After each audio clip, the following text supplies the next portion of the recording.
Bonjour Anne-Flore, merci d'avoir accepté cet entretien avec moncapitaine.com. On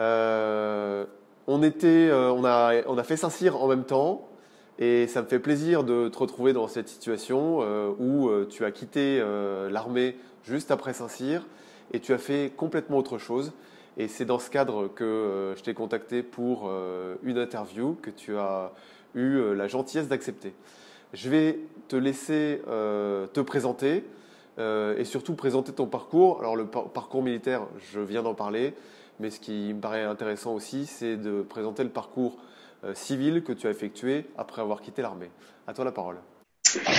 Bonjour Rodolphe, donc d'abord merci à toi pour cette invitation. C'est pareil, très sympathique de se retrouver comme ça après quelques années pour évoquer nos parcours respectifs. Donc effectivement, après Saint-Cyr, donc on était promotion générale de Galbert, juste pour rappeler, le parcours que j'ai eu dans le civil est un parcours qui est un petit peu caractérisé par le fait que je m'ennuie très rapidement et très souvent.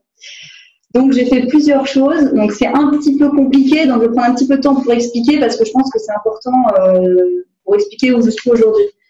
Donc en fait, moi en quittant Saint-Cyr, j'ai repris mes études. Donc à Saint-Cyr, j'avais fait la filière scientifique et par contre, j'étais certaine que je voulais pas être ingénieure dans le monde civil. Donc du coup, j'ai repris mes études directement après Saint-Cyr pour faire ce qu'on appelle un master spécialisé à l'ESSEC, qui était un master spécialisé en stratégie des affaires internationales. Donc suite à ce master, qui m'a également d'ailleurs donné un MBA aux États-Unis que j'ai fait en même temps, j'ai été travailler donc dans le civil directement avec un grand écart qui est, je pense, le grand écart le plus gros possible qu'on puisse faire après Saint-Cyr, puisque je me suis retrouvée chef de produit marketing chez Guerlain dans le luxe. Voilà, donc vraiment rien à voir. Et c'est là en fait que j'ai commencé à m'ennuyer. Donc j'adorais ce que je faisais. J'étais dans ce qu'on appelle le travel retail, c'est-à-dire tout ce qui est vente duty free. Ce qui a un avantage qui est qu'on voit tous les aspects à la fois stratégiques et opérationnels dans l'entreprise. Donc ça, c'était vraiment super. Mais par contre, il me manquait un peu la théorie et la réflexion derrière ce que je faisais. Donc je suis retournée à l'ESSEC, là où j'avais fait mon master, et je suis allée dire que je m'ennuyais, et on m'a dit c'est simple, il faut faire un doctorat. Du coup j'ai dit ok, faisons un doctorat.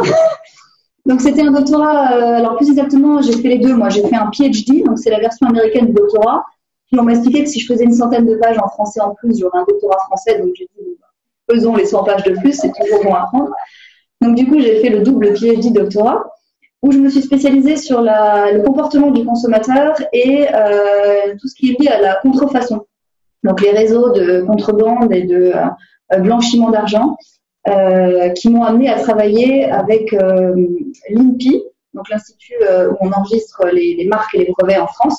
Donc j'étais déléguée de l'INPI pendant ma thèse. J'étais déléguée de l'INPI auprès de l'ONU et de son homologue au Maroc. Donc du coup j'ai pas mal d'exposition assez rapidement.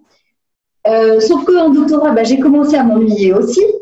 Donc, j'en ai parlé encore une fois à l'ESSEC. Donc là, ils ont commencé par me confier des classes. Donc, j'ai pu enseigner assez tôt, alors que je faisais mon doctorat, ce qui est assez atypique en général. On enseigne en dernière année de doctorat. Moi, dès la première année, on m'a confié des cours. Des cours à l'ESSEC en grande école. Donc, c'était pas des petits cours, c'était des vrais cours. Et puis, j'ai eu la chance en même temps d'être abordée par une entreprise qui, par rapport à mon expertise très précise, m'a demandé si je pouvais effectuer une mission de conseil. Alors, je savais pas trop ce que ça voulait dire, donc j'ai dit oui. J'ai fait, donc c'était les cafés ILI. J'ai fait ma mission de conseil. Puis à un moment, on m'a demandé, on m'a expliqué qu'il fallait que je fasse une facture pour me faire payer. Ce à quoi j'avais pas du tout réfléchi au départ. Donc là, j'ai créé ma structure. Donc au départ, je me suis mis auto-entrepreneur, ce qui était une très mauvaise idée d'ailleurs, pour en reparler. Mais en fonction de ce qu'on veut faire, quand on se reconvertit, souvent on se met auto-entrepreneur parce que c'est simple, mais c'est pas forcément la bonne structure d'un point de vue juridique. Donc j'ai fait ça. J'ai fait toutes les bêtises qu'on peut faire quand on crée son entreprise en France. Et ça m'a permis d'avoir en fait j'étais encore doctorante encore une fois, mais ça m'a permis d'avoir une approche à la fois terrain de l'entreprise et une approche un peu plus théorique liée à mon doctorat. Donc à la fin du doctorat, j'ai justement fait le choix de ne pas être professeur permanent, chercheur dans une université, mais de garder ce double aspect consulting très pratique avec des boîtes au niveau stratégique. J'interagis la plupart du temps avec des directions générales. La recherche académique, c'est-à-dire étudier et chercher des trucs que personne ne liront à part les chercheurs et les étudiants en doctorat, mais qui, moi, intellectuellement, me nourrissent. Et puis l'enseignement, qui est une partie que je considère très importante dans mon travail, parce que c'est la transmission du savoir, mais c'est aussi le retour du savoir. C'est-à-dire que les étudiants, aujourd'hui, j'enseigne à des gens qui parfois sont plus vieux que moi. Donc, ils ont aussi énormément à m'apporter, donc c'est très gratifiant. Voilà. Et en 2015, en fait, l'ESSEC m'a demandé si je pouvais, ils m'ont contacté pour que je prenne la direction académique de plusieurs programmes, un peu dans une situation d'urgence, presque de crise pour certains. J'ai dit oui, parce que comme je m'ennuie toujours, je me suis dit ça fera un truc de plus. Mais j'ai dit oui à mes conditions, c'est-à-dire que je ne voulais pas arrêter le reste. Voilà. Donc aujourd'hui, pour résumer la situation, là où je suis aujourd'hui, j'ai ma société de conseil, ma structure, mon entreprise. Et parmi les clients, j'ai l'ESSEC, j'ai d'autres écoles de commerce, des universités, j'enseigne aussi en Italie par exemple, ou en Chine. Donc ce sont des clients comme les autres de mon entreprise. Voilà, donc j'ai tous les volets. J'ai le volet management, puisque à l'ESSEC, je manage des équipes qui sont réparties sur tous les campus de l'ESSEC, donc des équipes internationales qui sont physiquement et géographiquement pas forcément à côté de moi. J'ai la partie enseignement, j'ai la partie recherche et j'ai la partie conseil. Voilà à peu près le parcours. Désolée, c'est un petit peu long, mais il est compliqué, donc du coup, je préfère prendre le temps. Alors là, est-ce que tu t'ennuies? Oui. Oui. D'ailleurs, j'ai un rendez-vous prévu. Oui, parce qu'en fait, je suis comme ça. J'ai besoin d'avoir des nouveaux défis, d'avoir des nouvelles choses sur la table. Et dès que je suis dans la routine, je trouve ça un peu moins stimulant. Alors après, la partie consulting n'est pas du tout ennuyeuse parce que j'ai toujours des clients différents, j'ai toujours des missions différentes, des interlocuteurs différents, des belles rencontres. Mais voilà, donc du coup, oui, effectivement, donc comme je m'ennuie, je m'implique dans d'autres choses. Donc je suis impliquée au niveau du pôle vie de la Saint-Cyrielle, par exemple, sur les reconversions. Donc ça, c'est quelque chose que je n'avais pas forcément dit, mais donc je fais effectuer les bilans au personnel qui souhaitent se reconvertir. Je suis impliquée dans d'autres associations humanitaires. J'essaie d'occuper mon temps différemment pour avoir des nouvelles choses sur la table tout le temps. Voilà. Régulièrement. Ok. Régulièrement. Super. Eh ben écoute, on refera une interview dans 6 mois pour voir si tu t'ennuies à nouveau et ce que tu as réussi à faire sortir du chapeau en 6 mois. Ça marche. Écoute, toi, t'as quitté l'armée juste après Saint-Cyr, c'est-à-dire que tu as fait très peu de temps dans l'armée, c'est bien ça? Oui, très tôt. Oui, moi j'ai quitté pendant l'école d'application en fait. Oui. Ok. Qu'est-ce que tu as appris à Saint-Cyr qui t'a le plus servi dans le civil? Alors, il y a plusieurs choses. D'abord, je pense qu'il y a, ça va peut-être faire sourire les militaires, parce que c'est pas en général ce qu'eux, ils ont la perception en interne, mais je pense quand même que c'est l'organisation et la capacité à organiser les choses, en tout cas de manière, je dirais, le multitâche. Être capable de faire plusieurs choses à la fois.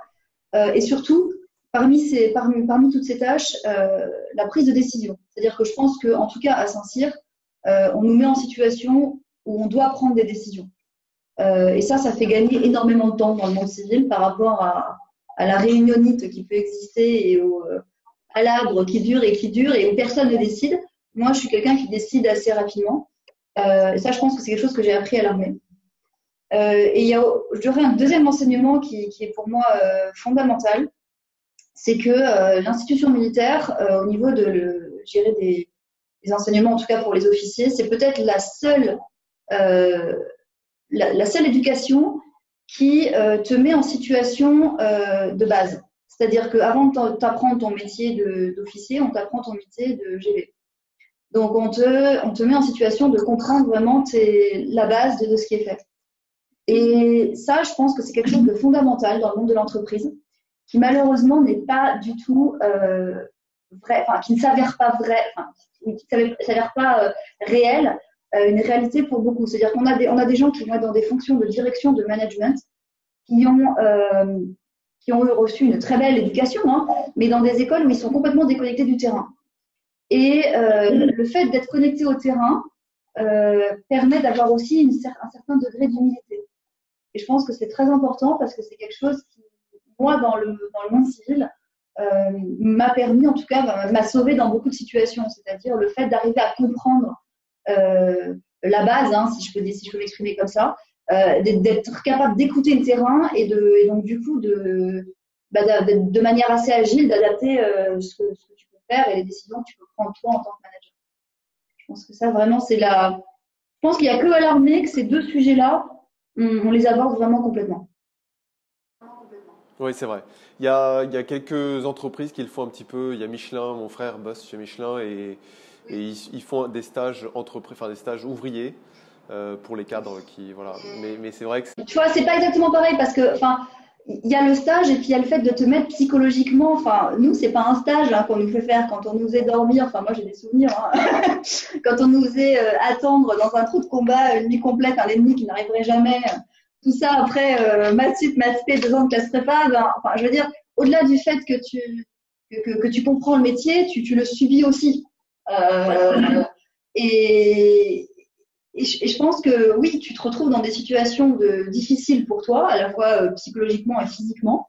Et donc, du coup, tu arrives à te remettre en cause. Ce qui n'est pas forcément le cas, même des étudiants que j'ai moi à l'ESSEC, en fait, ils se remettent très, très peu en cause. Et en école d'ingénieur, c'est pareil, en fait. C'est-à-dire qu'ils avancent, et jamais ils se retrouvent en situation vraiment de difficulté face à eux-mêmes, quoi.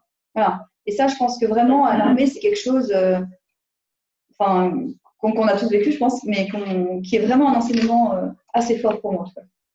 Qu'est-ce qui, pour toi, est la meilleure qualité ou la qualité la plus importante pour un manager? Je dirais l'empathie, mais l'empathie dans le bon sens, c'est-à-dire, pour moi, il n'y a pas de formule pour manager, et je pense que le management, il doit être adapté aux personnes que tu manages. C'est-à-dire que la première chose que tu dois comprendre pour être un bon manager, à mon sens, c'est de comprendre la psychologie de la personne que tu as en face de toi. Donc, il y a des mots techniques pour décrire ça, l'intelligence émotionnelle. Alors moi, dans mon cas, j'ai des équipes internationales, donc c'est aussi l'intelligence culturelle, parce que quand tu passes d'un Marocain à une Singapourienne, en l'occurrence, c'est pas exactement la même façon de travailler. Mais je pense que c'est vraiment ça, c'est-à-dire connaître les personnes et être capable de se mettre à leur place, et après arriver à les gérer, à leur donner des tâches, à les valoriser. C'est très important. Mais pour arriver à valoriser quelqu'un et à le mettre en situation d'autonomie et presque de leadership lui-même, moi je crois beaucoup à ça. Je crois beaucoup au leadership, au leadership, à mettre les gens en responsabilité. Et pour pouvoir faire ça de manière intelligente, il faut d'abord avoir une certaine empathie vis-à-vis de ces personnes-là. Si tu essaies pas de les comprendre, de les connaître, de voir comment ils fonctionnent, il n'y a aucune chance que tu arrives à les valoriser et à développer des relations saines sur le long terme, je pense. Ok, donc qu'est-ce que tu donnerais du coup comme conseil à un manager qui veut développer son leadership, son charisme? Alors, moi, je dirais plusieurs choses. Je pense que, au-delà de l'empathie que j'ai déjà citée, mais je pense que déjà, il y a l'exemplarité. Je pense que ne jamais demander à ses employés ou aux gens avec lesquels on interagit des choses qu'on ne peut pas ou qu'on ne souhaite pas faire soi-même. Je pense que c'est très important. L'exemplarité, on ne peut pas… mais au-delà des employés, moi, je ne peux pas demander à mes étudiants d'arriver à l'heure en cours si moi-même j'arrive en retard. C'est la base. Donc ça, je pense que l'exemplarité, c'est quelque chose de très important. Et je pense qu'il y a une chose aussi très, très importante si on veut développer son leadership, même si ça paraît, pas logique, c'est l'humilité. Je pense qu'être capable de se remettre soi-même en question systématiquement, c'est fondamental pour être un bon manager ou un bon leader. Sinon, on a le risque d'hubris qui vient assez rapidement. On a plein d'exemples dans le monde politique actuellement, tous les pays confondus. et qui perdent après l'adhésion en fait des gens qui ont au départ voté pour eux. Hein. Enfin, je veux dire, encore une fois, dans plein de pays. Parce que je pense qu'il y a ce côté, on ne se remet plus en question, on n'essaie pas d'être humble vis-à-vis de ce qui peut se passer. Et je pense que ça, c'est très, très important. Moi, comment dire, le bon leader, il s'auto-déclare pas leader, en fait. Il est reconnu comme tel. Pareil, le bon manager. Hein. D'ailleurs, un bon manager ne dit pas « je suis un bon manager ». C'est les employés qui vont dire que c'est un bon manager. C'est les soldats qui vont dire si c'est un bon chef ou pas. Tu vois ce que je veux dire? C'est-à-dire que pour moi, ça ne s'auto-déclare pas. C'est quelque chose qui doit être reconnu et le travail sur soi, l'humilité, accepter la critique, accepter la compréhension des autres et travailler sur soi, c'est quelque chose de fondamental. Se remettre systématiquement en cause, je pense. Le défaut à outrance de cette attitude de se remettre en question, c'est de ne pas être suffisamment sûr de soi et d'avoir une attitude qui est trop mouvante. C'est-à-dire que c'est le juste milieu entre la compréhension de l'autre et le fait d'être donc adaptable et le fait d'être complètement influençable et malléable. Et dès qu'il y a quelque chose qui arrive, on fait le gros truc tout mou, un peu de la fumée. Voilà, donc ouais, c'est avoir des règles d'exemplarité, comme tu as dit, qui sont bien structurées et qui sont acquises et claires pour tout le monde. Et ensuite, une capacité d'adaptation dans le cadre de ces règles-là. Voilà. C'est marrant, j'ai lu dernièrement un bouquin, je te recommande vivement, qui s'appelle 12 règles pour une vie, que tu connais peut-être. Génialissime, où le livre commence en disant en fait, en vrai, on n'aime pas les règles parce que c'est un peu une insulte à notre intelligence. Mais s'il n'y a pas de règles, c'est le foutoir. Donc, voilà 12 règles qui sont extraordinaires. C'est pas le sujet aujourd'hui, mais ouais, super. Et alors, justement, pour pouvoir caractériser cette adaptation du manager qui est en véritable écoute vis-à-vis de ses collaborateurs, il faut une communication qui soit adaptée. Est-ce que tu as un conseil pour justement booster cette communication et faire en sorte que la communication soit la meilleure possible? Alors, c'est pas facile comme question. C'est pas facile. Je crois pas beaucoup dans le trop de familiarité avec les employés d'une manière générale. C'est-à-dire que je pense que c'est aussi, dans la communication, je pense que c'est important de garder quelque part aussi une certaine distance. Alors, ça ne veut pas dire de ne pas tutoyer les gens, hein, c'est pas ce que je veux dire. Ça ne veut pas dire de ne pas s'intéresser à eux, encore une fois. Mais je pense qu'il est quand même important de garder, de savoir, enfin voilà, qui est le décideur, qui l'est pas, etc. Je pense que c'est quelque chose qui est important. Donc ça veut dire qu'en termes de communication, je pense qu'il est important que les gens aient systématiquement le sentiment qu'ils peuvent s'exprimer, qu'ils peuvent partager leurs idées, qu'ils peuvent faire un feedback.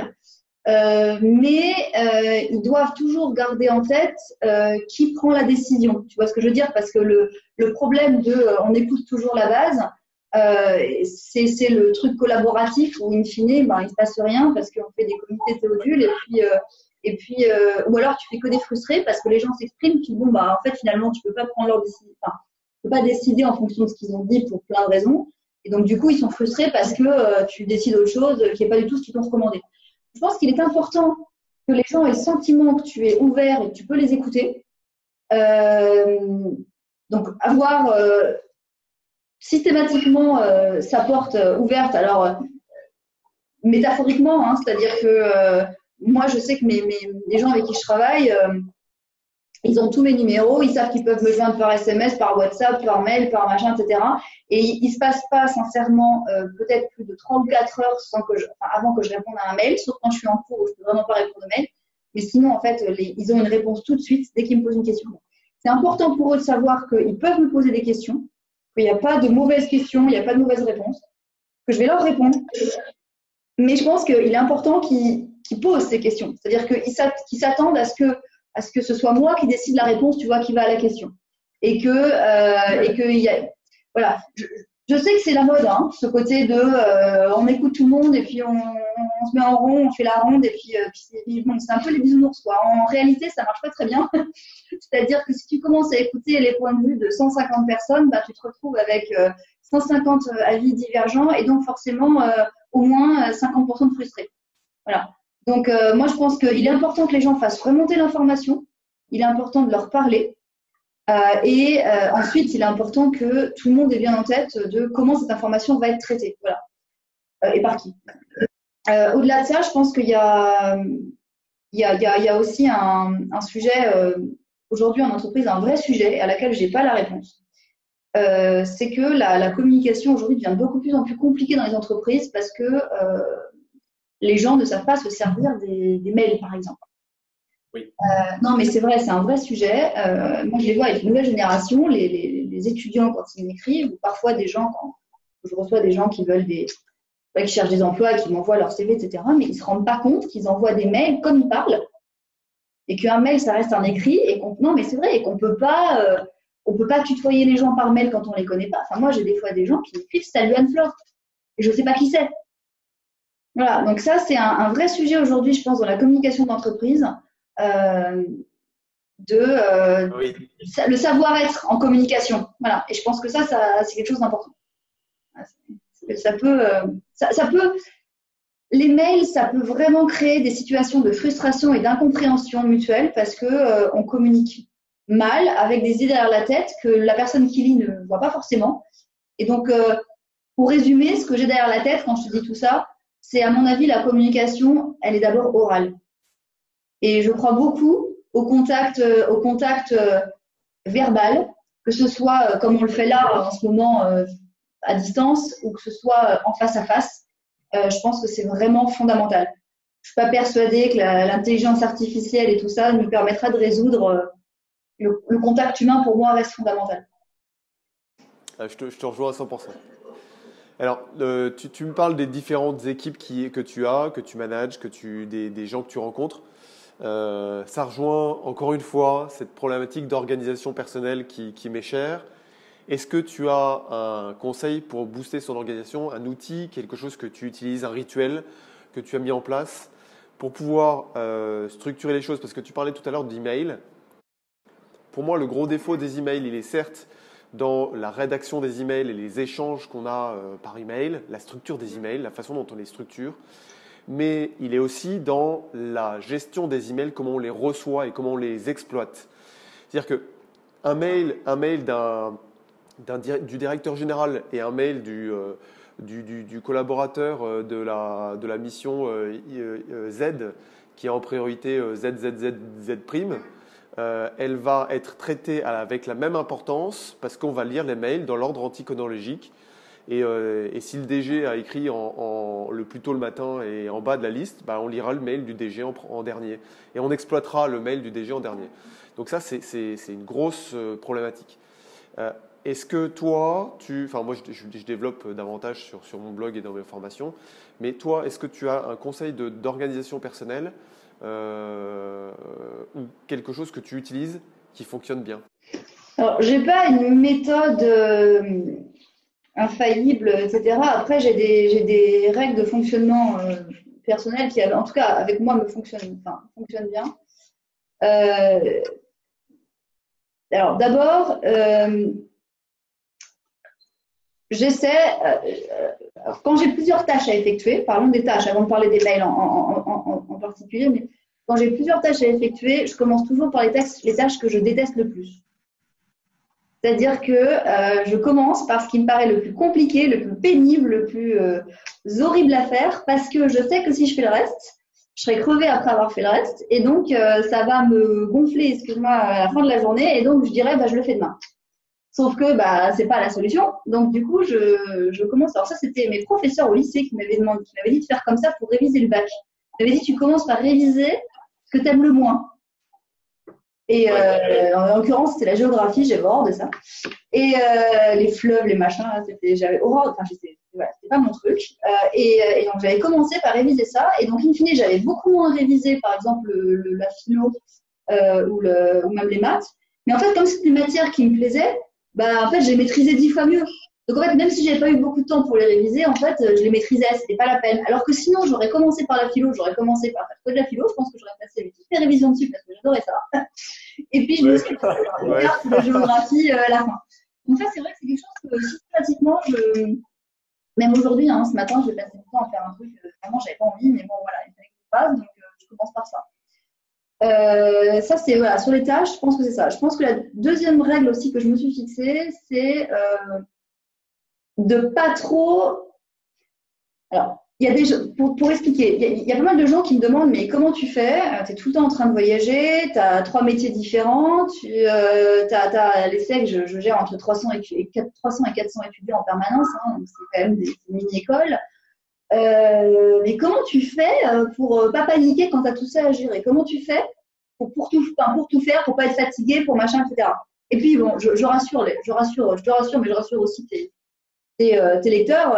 J'ai une vie à côté. Hein, voilà, je vais au théâtre, je vais au cinéma, je suis mariée. Enfin voilà, j'ai une vie à côté. Et en fait, la réponse que je fais à chaque fois, c'est de pas se poser la question. Si on commence à se poser la question de comment on va faire les trucs et comment on va faire pour faire dans sa journée les 150 tâches qu'on a à faire, si déjà tu perds une demi-heure à poser cette question-là, d'abord forcément tu paniques parce que tu en as trop et donc tu as l'impression que tu n'y arriveras jamais. Et puis deuxièmement, bah, voilà, ça sert à rien entre guillemets. Donc moi je me pose pas la question de comment je vais y arriver, je m'y mets, je le fais. Déjà, je pense que ça c'est un peu caractéristique. Alors pour revenir sur les emails, qui était ta question, enfin ton point plus précis. Alors, moi, j'ai une façon de fonctionner qui est que je ne vais jamais aller me coucher sans avoir lu tous mes emails. Donc, je ne suis jamais en retard sur mes mails. Alors, ça a un inconvénient qui est que même en vacances, je regarde mes mails. Ça, c'est un choix que j'ai fait. Ça ne veut pas dire que j'y réponds. Ça veut pas dire que j'y réponds. Mais ça veut dire que j'ai une vision complète de ce qui s'est passé. Ça veut dire que le jour où je me mets devant mon PC ou le lendemain matin quand j'arrive à mon bureau, eh ben je sais quel mail il faut que je traite en premier. C'est-à-dire que ceux de mon N+1, voilà, je les connais. Donc, je vais directement à ceux-là. Voilà, ça c'est un. Mais le fait de pas perdre pied par rapport aux mails, je pense que c'est important. Et moi, je te parle sur des volumes. En ce moment, je suis entre 300 et 400 mails aussi à peu près. Hein. C'est à peu près ça le volume quotidien de mails. C'est monstrueux. C'est vraiment. Alors, il y en a plein qui servent à rien. C'est des machins que tu effaces tout de suite. Mais c'est quand même assez. N'empêche qu'ils prennent quand même 10 secondes, parce que tu les lis, tu les ouvres, voilà, ça prend quand même du temps. Donc ça, voilà, le côté de ne pas perdre pied par rapport à ça. La deuxième chose, c'est que de trouver, et après chacun peut trouver le sien, mais de trouver le bon outil pour lire ses mails. La plupart des entreprises ont des interfaces de gestion de mails, mais c'est catastrophique, y compris Gmail, tu vois, Google, sans vouloir faire de mauvaises pubs à Google. C'est ergonomiquement, c'est très moche, c'est très, voilà. Donc moi j'ai trouvé un logiciel qui est pas très, c'est Outlook Express, hein, c'est pas un truc très original, mais j'ai 5 boîtes mail, et ben il me prend tout et surtout j'ai des règles. Donc en fait, il y a des gens quand ils m'écrivent, ça va automatiquement dans des dossiers. Je sais que c'est pas important, ou en tout cas moins important que d'autres. Et après j'ai ma priorité aussi par rapport à ce que je dois répondre. Typiquement. Après 14 heures en France, ça ne sert à rien que j'ai des mails qui viennent d'Asie. Ils dorment. Donc, tu vois, ça ne sert à rien. Autant que je me concentre. Donc, en fait, moi, j'ai une règle. Tous les mails qui viennent de Singapour, de l'ESSEC Singapour, en l'occurrence, paf, ils vont dans un dossier ESSEC Singapour. Et en fait, entre 14 heures et 20 heures, je ne les regarde pas. Ça ne sert à rien, de toute façon. Que je réponde ou pas, les gens, ils dorment. Donc, je me les laisse. Le soir, je regarde ce qu'il y a. Et puis comme ça, le lendemain matin, je réponds directement aux mails les plus importants. Donc je pense que c'est ça. Je pense que l'idée, c'est d'arriver à se dire comment est-ce que je dois prioriser, comment est-ce que je peux arriver à trouver moi. Mais il n'y a pas de règle, tu vois, parce que moi, c'est parce que j'ai Singapour, mais quelqu'un qui travaille avec les États-Unis, c'est différent. Enfin, je pense qu'il faut trouver en fait sa façon pour optimiser son temps. Et peut-être, excuse-moi, dernier point, je suis très très longue sur l'explication, mais dernier point, je pense important, c'est de ne pas se laisser disperser. Quand on a beaucoup de travail sur la planche, tu as un rapport à rédiger, tu rédiges ton rapport et tu fermes tes boîtes mail. Parce que si tu commences à avoir tes mails là, ton WhatsApp là, ton machin, ton truc, eh ben, à la fin, tu commences à rédiger, puis tu t'arrêtes pour répondre à ton WhatsApp, Et puis, donc, tu réponds au WhatsApp, tu reviens à ton rapport, tu sais plus où t'en es. Donc, tu repères 10 minutes à relire ton paragraphe. Puis après, tu retournes à ton WhatsApp, puis après, tu vas à tes mails. Et à la fin, à la fin de la journée, tu as tout fait en morceaux, mais tu n'as rien fait bien. Voilà. Ouais. Je pense que des fois, il faut accepter de se déconnecter.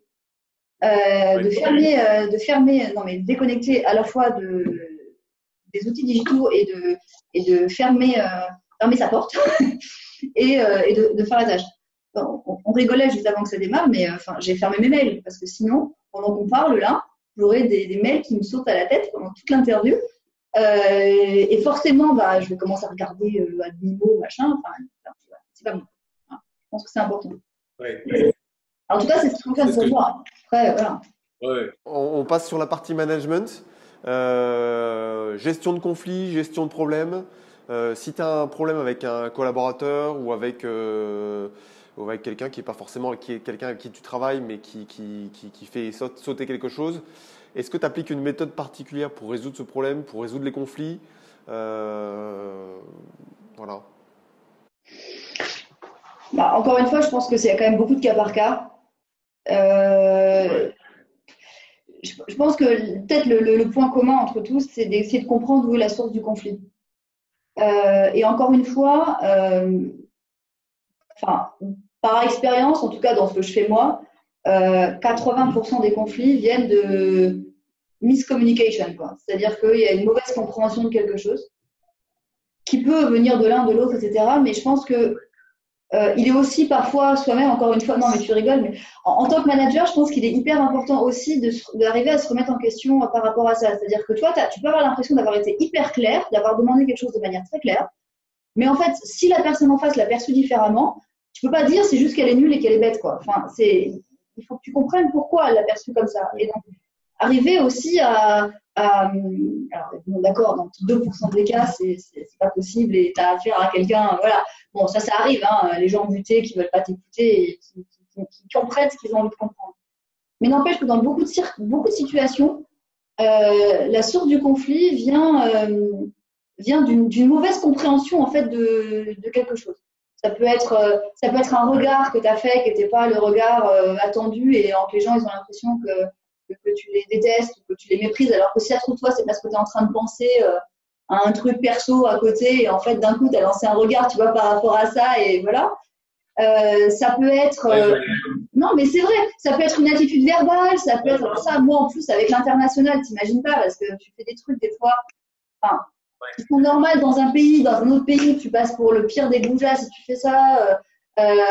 Ou inversement, à Singapour, si je donne pas des règles hyper directives, vraiment je suis hyper directive avec les Singapouriens, c'est comme ça qu'ils fonctionnent. Donc c'est vraiment la personne que j'ai là-bas, entre autres, s'appelle Noël, c'est ma collaboratrice proche. Je vais dire Noël, tu commences par ça, à telle heure tu me fais ça. Mais je fais ça en France, mais j'ai la révolution. Je te parle pas au Maroc. Non, mais voilà. Donc, je pense que le conflit peut venir de là. C'est-à-dire que moi, je peux ne pas faire attention à un moment et demander de la même manière à quelqu'un à Singapour ce que je demande à quelqu'un en France. Et donc, du coup, ceux en France vont se bloquer. Voilà, se bloquer. Après, je pense qu'il n'y a pas de règle absolue par rapport à ça. Je pense que chaque situation a son. Enfin, je pense que chaque situation doit vraiment être abordée de manière indépendante. Et voilà, et parfois des situations conflictuelles peuvent amener aussi à prendre des décisions, de se dire qu'il faut mieux qu'on arrête de travailler ensemble. Enfin, je pense que c'est sain aussi si on peut. Enfin, tu vois, c'est-à-dire qu'il y a des moments où tu as des gens par rapport à l'esprit de collectif de l'entreprise ou du groupe, ou si c'est ton assistant personnel, il faut que ça fitte, sinon ça marche pas. Enfin, tu vois, et il n'y a rien de négatif à dire ça, c'est juste que parfois le conflit peut juste venir d'un misfit. Hein. Donc, dans ce cas-là, je pense qu'il faut mieux citer bons amis et valoriser la personne en lui proposant autre chose dans l'entreprise. Enfin, il y a en général plein de choses qui sont possibles. Toi, tu as l'art de t'ennuyer, ça c'est une bonne chose parce que ça te permet de rebondir et de passer à l'action sur des nouvelles idées, de les mener à bien et de te dire mon objectif. En fait, en vrai, si j'y réfléchis bien, en fait, ton objectif c'est de t'ennuyer. Parce que à partir du moment où tu arriveras à t'ennuyer, c'est que tu auras bien terminé une première tâche et il va falloir que tu passes à la suivante. Voilà. Ok, est-ce que tu as dans ta vie professionnelle une anecdote croustillante à propos de chance, d'organisation personnelle, de conflits, de gestion de conflits, de situations cocasses à partager? Ah, bon, si, allez, une anecdote un peu ridicule. Mais vraiment ridicule. Quand je faisais, j'ai été un moment quand c'était la mode du Made in France. Donc, c'était sous Arnaud Montebourg, qui était ministre de l'économie et des finances à l'époque. Je faisais partie de la mission Marque France. Donc, je faisais une grosse étude pour la Direction générale des entreprises sur la perception du Made in France pour les Français, etc. Par les Français et les internationaux. Et donc, on a eu une fois cette réunion, on avait une réunion au niveau de Bercy et j'étais assise dans la salle d'attente, enfin, la salle, dans le couloir plus précisément. Et j'étais en train de lire une thèse d'un étudiant qui était particulièrement nul pour être. Je me dirais pas que c'était, elle n'était pas terrible cette thèse. Et donc, j'étais plongée dans mon truc et à un moment, il y a quelqu'un qui arrive, qui me dit bonjour, je lève la tête, je dis bonjour, mais tu vois, sans. Voilà, je me replonge dans mon truc et en fait, 2 secondes après, je réalise, enfin, quoi que j'aime, je me dis, ah non, c'était Arnaud Montebourg en fait. Et en fait, j'ai complètement ignoré le ministre qui, du coup, est rentré dans son bureau probablement en se demandant qui était cette énergumène assise devant son bureau qui l'ignorait parfaitement. Mais sur le coup, j'étais perdue dans mes pensées. Voilà. Ça, c'était un truc rigolo. Ça m'arrive très souvent. Je fais pas attention des fois. Je suis pas très people, machin et tout, mais par contre, je suis souvent au contact, à travers mes activités, etc. Je me retrouve souvent dans des situations où il y a des gens assez connus. Et en fait, je fais pas forcément attention, tu vois. Parce que je suis vraiment pas dans cette façon d'être et de faire. Et donc, du coup, il y a plusieurs fois, je me suis retrouvée dans la situation où, voilà, quoi, je sais même pas que j'étais assise avec quelqu'un de connu, quoi. Et après, on m'explique. Ouais. Tu sais que c'est celui qui a gagné la Coupe du Monde de football? Ah bah non, je savais pas. Enfin, en tout cas, je n'ai pas reconnu, je n'ai pas fait attention, il n'est pas habillé pareil, donc voilà. Voilà, ça c'est marrant. Le coup des ministres, j'avoue, c'était même un peu gênant. Après, j'étais un peu gênée. Mais bon, c'était marrant. Sur le coup, c'est rigolo. Je pense que, surtout connaissant lui, tu vois, je pense que c'était la seule personne qui l'ait ignoré de tout. Voilà. Très très forte. Alors, quelle est ta plus belle réussite? On va terminer cette interview par ça. Ouais. Ta plus belle réussite ou ta plus belle satisfaction humaine? Bah, moi, c'est assez facile hein, dans mon quotidien parce que je forme des humains. Enfin, l'éducation, c'est ça. Donc, j'ai envie de dire que chaque étudiant que tu diplômes, c'est presque une belle réussite humaine. Après, je pense que la plus belle réussite que j'ai eue, c'est un participant. Donc, ce qu'on appelle les participants, ce sont les étudiants qui sont adultes en formation professionnelle, qui a suivi donc un des cursus que je dirige, qui était vraiment alors il est assez âgé, hein, enfin, qui était vraiment quelqu'un qui n'était pas du tout diplômé au départ. Donc vraiment on avait accepté à l'ESSEC à travers les VAE, enfin une VAE. Mais qui avait vraiment, je ne me souviens plus ce qu'il avait au départ, mais c'était genre un BTS, tu vois, enfin, c'était vraiment pas un niveau très élevé. Et qui s'était construit dans le monde professionnel à la force du poignet. Et donc, il était venu à l'ESSEC faire cette formation pour avoir un diplôme et pour entériner ce qu'il avait fait. Et qui s'est retrouvé à la fin de sa scolarité, il devait faire une thèse. Enfin, ils doivent tous faire une thèse, pas que lui, mais ils doivent tous rédiger une thèse. Ce qui était un obstacle insurmontable pour lui. D'un point de vue psychologique, il n'avait jamais rien rédigé de toute sa vie. Et en fait, donc il m'a demandé si je pouvais l'accompagner en thèse, sachant que j'y consacrerais probablement plus de temps qu'un prof lambda voilà, qui sait qu'il est payé tant et qui ne consacrera pas plus de temps que ce pourquoi il est payé. Donc du coup, j'avais accepté de l'accompagner. Ça a été long. Ça a duré 1 an, hein, ce qui est une durée tout à fait logique, mais bon. Et en fait, il a fait un travail exceptionnel. Donc, il est parti de 0 et je me souviens des premières choses qui me rendaient, tu vois, qui étaient vraiment, mais pas terribles, on va dire. Il ne faut jamais dire que c'est pas bon, hein, c'était pas terrible. Et il a soutenu sa thèse donc 1 an après et le jury lui a mis 20. Et wow. Ça, ouais, c'est une des meilleures thèses que j'ai lues. C'est pas la seule, on a déjà mis un autre 20. Mais là, tu vois, c'est la plus belle satisfaction humaine que j'ai eue, c'est d'arriver à emmener quelqu'un de vraiment, voilà, qui n'a pas grand-chose, à faire quelque chose d'absolument génial. Sa famille était fière, il avait assisté à la soutenance de thèse, ses enfants étaient là, tu vois. Et ça a vraiment été quelque chose de très, très gratifiant pour moi, de me dire que, oui, j'avais fait évoluer cette personne. Je pense que c'est peut-être le plus bel exemple que j'ai. Après, tous les étudiants, ils grandissent et ils évoluent, mais lui, il y avait vraiment, tu vois, c'était vraiment un pari quand on l'a pris à l'ESSEC. Parce que bon, premier cours qu'ils ont quand même, c'est de la microéconomie, quoi. Donc, je veux dire, faut s'accrocher, tu vois. C'est en anglais, je précise, de la microéconomie en anglais. Donc voilà, c'était un peu un pari. J'étais pas sûre trop de mon coup, mais bon, je prends toujours comme ça un pari ou deux par an. Je peux pas avoir une classe de Paris, mais je peux en prendre un ou deux. Et là, ça avait vraiment été une super expérience. Et une leçon d'humilité aussi, hein, parce que tu vois, nous quelque part, ça a été facile pour nous. Enfin, on a suivi des études, on a fait, je sais plus si ça a été une classe préparatoire, mais je suppose que oui, bah oui, c'est. On a eu notre bac, on avait nos parents avec nous, on a fait une classe prépa, on a fait une belle école. Bon, voilà, enfin, c'est entre guillemets, je dis pas qu'on n'a pas beaucoup travaillé, on a beaucoup bossé pour faire ce qu'on fait, mais c'était assez linéaire. Enfin, tu vois, c'est pas. Et là, je te dis, quelqu'un qui arrive à faire ça en partant au départ de rien, je sais pas si moi j'aurais été capable, tu vois. Voilà. Et écoute, super. Je te remercie pour cette interview. Ça m'a fait vraiment très plaisir d'échanger avec toi sur tous ces sujets qui me tiennent vraiment à cœur. Je vois que c'est des sujets qui te plaisent vraiment aussi. Et je ne sais pas combien de temps ça a duré, mais je suis ravi de tous ces éléments de réponse que tu nous donnes, que tu partages. Ça permet de donner un éclairage un peu différent de tout ce que je peux apporter sur le blog. Et je t'en suis vraiment reconnaissant. Merci à toi.